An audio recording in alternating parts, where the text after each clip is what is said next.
The story takes place at Sky High, a school where every student has unique superpowers and is trained to use them. We follow a boy named Will, who is super excited to attend this school. The only problem is, his powers haven't shown up yet. This is especially tough because his parents, Steve and Josie, are famous superheroes. Steve has super strength, and Josie can fly at supersonic speed. To keep their identity secret, they live normal lives as real estate agents in Maxwell City, but whenever danger strikes, they step in as heroes to save the city. Will's best friend Layla has the ability to control plants. They've been friends since childhood, and now they're both heading to Sky High together. One day, Steve gets news that a giant robot is destroying the city. He and Josie immediately rush out to stop it. Steve takes down the robot with a single punch and even pulls out one of its eyes as a trophy. Soon after, the school bus arrives, and Will and Layla get on. When the driver Ron finds out that Will is the son of two legendary heroes, he starts treating him with special respect and even offers him a seat up front. But Will doesn't want special treatment, so he chooses to sit with his friend Zach instead. As soon as all the students are on board, Ron activates the bus's wings, and it takes off into the sky. The students panic at first, but soon they arrive at Sky High, a massive school floating in the sky. Ron explains that the school constantly changes its position to avoid being attacked by supervillains. Only a few trusted people even know it exists. Before leaving, he gives Will his card, telling him to call if he ever needs help. Inside the school, Will and the other new students are amazed as they see everyone using their powers. But not everything is friendly. A guy named Lash, who can stretch his body like rubber, and Speed, who can run incredibly fast, start bullying the new students and even demand school fees from them. Just then, a girl named Gwen steps in and stops them. She starts explaining the rules of Sky High, but Will is so distracted by her beauty that he barely listens to anything she says. Soon, the Principal Powers, arrives and announces that the power placement test is about to begin. This test will decide who becomes a hero and who becomes a sidekick. Coach Boomer takes charge of the test. One by one, students must come on stage and show their powers. Based on their abilities, he assigns them a role. Zach goes first. He tries to demonstrate his power, but nothing seems to happen. He explains that he glows in the dark, but Boomer thinks it's useless and labels him a sidekick. Zach argues, but Boomer blasts him away with a sonic boom. Next, Ethan shows his ability to turn into liquid, but he's still labeled a sidekick. Magenta, a shapeshifter, can only turn into a guinea pig, so she's also made a sidekick. Boomer continues judging everyone based purely on their powers. Then it's Layla's turn, but she refuses to show her powers. She believes it's wrong to decide someone's worth based only on abilities and openly disagrees with the system. Because of that, Boomer immediately labels her a sidekick too. Later, during lunch, Will sits with his friends. He notices a guy staring at him intensely from behind. Zach tells him that's War and Peace. His mom was a superhero, but his dad was a supervillain who was captured and sent to prison for life by Will's father. That's why Warren has a grudge against him. Will ignores it and starts leaving after lunch, but accidentally bumps into Gwen. She doesn't get mad. Instead, she invites him to join the homecoming committee and asks him to meet her after class. Will is clearly starting to like her. Later during class, Boomer calls Will up to show his powers, but Will admits the truth. He doesn't have any powers. Boomer thinks he's joking, so to test him, he drops a car on him. Will barely survives and insists he's telling the truth. He doesn't have super strength. Boomer then assumes he must have his mom's flying ability and throws him into the air. But Will can't fly either, and crashes hard to the ground. Now completely shocked, Boomer finally accepts the truth and labels Will as a sidekick. After that, Will is sent to the school doctor for a checkup. Using her X-ray vision, she scans his entire body, but finds absolutely nothing wrong. The doctor explains that sometimes powers develop late in kids. She tells Will that it's even possible for him to get both his dad's super strength and his mom's flying ability. She adds that when people get bitten by radioactive insects or fall into toxic waste, they either gain powers the very next day, or they don't survive at all. But when powers are inherited, there's no fixed timeline. She also explains that most kids only have one superhero parent. In cases where both parents are superheroes, sometimes the child doesn't develop any powers at all. Hearing this, Will asks if there's anyone else like him, someone with two superhero parents, but no powers. The doctor says she only knows one person like that. The bus driver, Ron, his parents were both superheroes too, but he never got any powers. This completely discourages Will. He starts believing that he might never get powers at all. Later, at home, Will tries to tell his dad the truth, but Steve is so excited about Will attending Sky High that he doesn't really listen. Instead, he says that when he first went to Sky High, Will's grandfather gave him access to their secret base. Now Steve has added Will's biometric access too, so he can enter at any time, but he warns him never to bring anyone else there. This place is only for the Stronghold family. Will opens the hidden entrance and they both go inside. He's amazed by what he sees. The place is filled with trophies, powerful weapons taken from defeated supervillains. Steve even adds the giant robot's eye to the collection. Then Steve shows him something special, a pacifier that once belonged to their greatest enemy, Royal Pain. He tells Will that this was the day he first teamed up with Josie and realized they were meant to be together. After defeating Royal Pain, he didn't just win the battle, he found his partner for life. Then he tells Will that one day he'll defeat his own enemies and add their trophies here too. And together, they'll keep protecting the world. But unknown to them, there's a hidden camera inside the robot's eye. Royal Pain and her partner Stitches are secretly watching everything. Will still can't bring himself to tell his parents the truth. Feeling disappointed, he goes up to the roof and sits alone. Layla reaches him using a tree branch. She tells him that even if he's a sidekick right now, she believes he'll become a hero one day. And honestly, it doesn't matter whether someone is a hero or a sidekick. What really matters is whether they help people or not. The next day, they attend hero support class with Mr. Boy. Zach asks him when they'll get to choose their superhero names and costumes, but Mr. Boy explains that they don't get to choose. On graduation day, a superhero selects them and gives them both a name and a suit. He shares that on his own graduation day, he was chosen by Commander and given his red and blue suit. Hearing this, Will asks if he really worked with his dad, since his dad's superhero name is Commander. Mr. Boy confirms it and then asks if Steve or Josie ever mentioned him. Will says no. That clearly hurts Mr. Boy, but he doesn't say anything. Instead, he continues training the sidekicks to support heroes. Later, Will brings his friends home to study. Steve is surprised seeing all their powers. Will explains that they're all sidekicks and he failed the hero placement too. That's why he was assigned as a sidekick. This makes Steve angry. He assumes Coach Boomer did it on purpose and tries to call him, but Will stops him. He says it's not Boomer's fault, he simply doesn't have any powers. Steve is shocked. He says Will always acted like he had super strength like him, but then he reassures him, "Don't worry, your powers will show up soon." But Will responds calmly, "It doesn't matter anymore." He says he's okay being a sidekick, because having powers alone doesn't decide whether someone is a hero or not. Hearing this, Layla and the others smile, because for the first time, Will is starting to understand what truly matters. The next day, Lash and Speed are messing with Ron, the bus driver, but Will steps in and stops them. At that moment, they don't say anything, but later during lunch, Lash trips Will by grabbing his leg. Will falls, and his entire tray flies onto Warren's table. Warren gets furious. He activates his fire powers and starts attacking Will with fireballs. Will doesn't want to fight, so he tries to trigger the fire alarm to stop the flames, but Lash knocks him down again. Scared, Will hides under a table. To draw him out, Warren starts going after his friends. Seeing his friends in danger, something finally clicks. Will's super strength awakens. He jumps out and punches Warren, sending him flying across the room. Warren gets up, ready to attack again, but this time Will grabs a fire extinguisher and puts out his flames. Just then, Principal Powers arrives. She takes both of them to detention. Warren still looks ready to fight, but the detention room is specially designed so no one can use their powers inside. Principal Powers tells them, "At Sky High, we teach you how to use your powers, but it's your choice how you use them." She warns Will that he can either earn respect like his father, or waste everything his parents built. Think carefully before you do something stupid. And then she leaves. Will tries to let go of the past and befriend Warren, but Warren refuses and even threatens him. Meanwhile, Will's parents find out that his powers have finally appeared. Steve is thrilled and gives him a gift to celebrate. At the same time, Royal Pain and Stitches are still secretly watching everything, waiting for the right moment to steal the pacifier. Will's friends are also excited now that he has powers, but because of his super strength, Will is officially moved from sidekick to hero class. He doesn't want to leave his friends, but they encourage him to go. So he joins the hero class. In class, Mr. Medulla pairs Will with Gwen as lab partners. Their task is to create a heat ray. Will has no idea what he's doing, but Gwen uses her technopathy to instantly build one. Will is impressed. Gwen even offers to tutor him privately, which makes him even happier. At lunch, Will sits with Gwen. Layla and the others come to join them, but Gwen's friend Penny fills the entire table with her clones, making it clear that sidekicks aren't welcome. So Layla and the others quietly leave and sit somewhere else. Will feels terrible. After lunch, he goes to Layla and apologizes. Layla forgives him, but as a punishment, she makes him promise to have dinner with her that night. Will agrees. Later, Lash and Speed start bullying Ethan and Zach again. Will steps in once more, and this time, they get angry and challenge him to a Save the Citizen practice match. Will doesn't want to fight, but Ethan and Zach accept the challenge on his behalf. Soon, the practice begins. Lash and Speed play the villains, while Will is teamed up with Warren. Coach Boomer explains, "You're heroes. You have 3 minutes to save the citizen. Fail, and you lose." A statue is placed as the citizen, hanging above a dangerous trap. The match starts. Speed runs circles around them, knocking them down again and again. Every time Will tries to save the citizen, Speed stops him. Frustrated, Will punches the ground, sending a shockwave that knocks both Lash and Speed away. He grabs Lash and ties him up using his own stretchy limbs. Meanwhile, Speed keeps running around Warren so fast that Warren can't breathe. Without oxygen, he can't use his fire powers.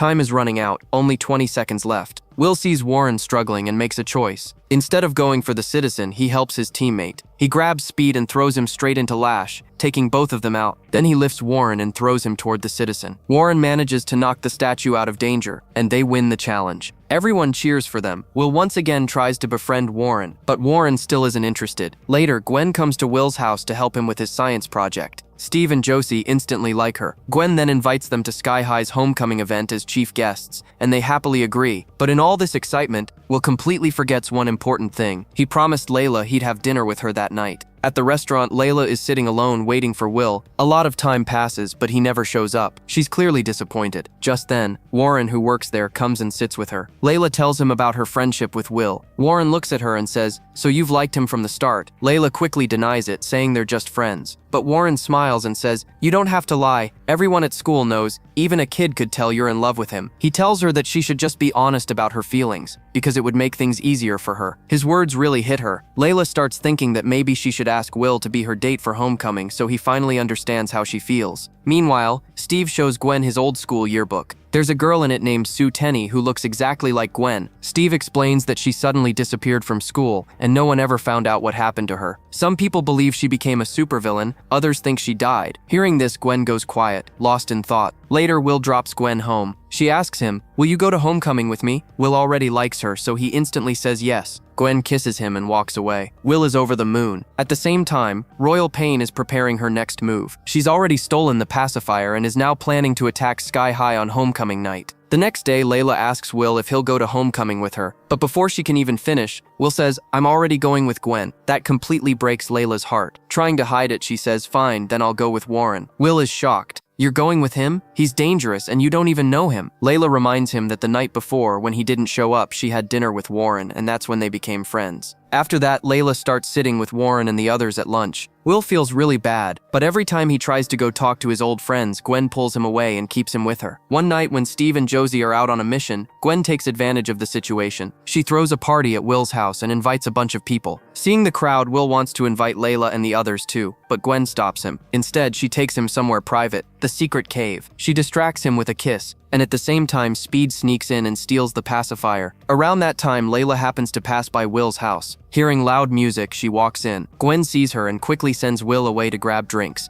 Layla asks Gwen where Will is. Gwen looks at her and says, "Will's been avoiding you. He knows you like him, but he doesn't feel the same way." She continues, "He didn't want to hurt you, so he never said anything." Hearing this, Layla is heartbroken. She quietly turns and leaves. Will sees her going and tries to stop her, but because of Gwen's lies, Layla walks away. Will then confronts Gwen and asks what she said to Layla. Gwen calmly replies, "I just told her the truth. You're a hero and she's a sidekick. No matter what she does, she'll never be on your level." She forces him to choose, me or those sidekicks. That's it for Will. He snaps, "Layla is my childhood friend, and because of you, she's mad at me now. I didn't expect this from you." He makes his decision. "I'm not going to homecoming with you." Just then, Steve and Josie return home and shut down the party. Josie punishes Will, saying he's not allowed to go to homecoming. Will doesn't even argue, but Steve laughs it off and says it's important for him to go. It's a big moment for their superhero family. Still, Will refuses. Later, Will goes to the restaurant and messages Layla, but she doesn't show up. Warren meets him there and tells him the truth. "Layla only loves you. She was just using me to make you jealous." The next night, Josie again asks Will to come to homecoming, but he refuses. Instead, he starts looking through Steve's old yearbook. That's when he notices something shocking. In one photo, Sue Tenney is holding the pacifier. And now, that same pacifier is missing from the secret cave. Everything clicks. Will realizes the truth. Gwen is actually Royal Pain's daughter, and she's the one who stole the pacifier. To stop her, Will calls Ron and heads to Sky High. At Sky High, Gwen welcomes Steve and Josie as honored guests. And then, in front of everyone, she reveals her true identity. "I am Royal Pain." Everyone is shocked, because Royal Pain was always believed to be a man, but it turns out she used a voice changer in her suit. Stitches arrives with the pacifier. Gwen uses it on Steve and Josie, turning them into babies. Then she starts turning everyone else into babies too. The students try to escape, but Lash, Speed, and Penny lock all the doors, trapping everyone inside. Meanwhile, Layla and her friends find another way out, through the air vents. Meanwhile, with Ron's help, Will finally reaches Sky High. He rescues his friends through the vents and they quickly tell him, "Gwen turned everyone into babies." Will takes charge and says, "We have to fight together. It doesn't matter if you're a sidekick or a hero, we can beat her as a team." Layla is still upset and starts arguing with him, but Will suddenly kisses her, and she goes quiet.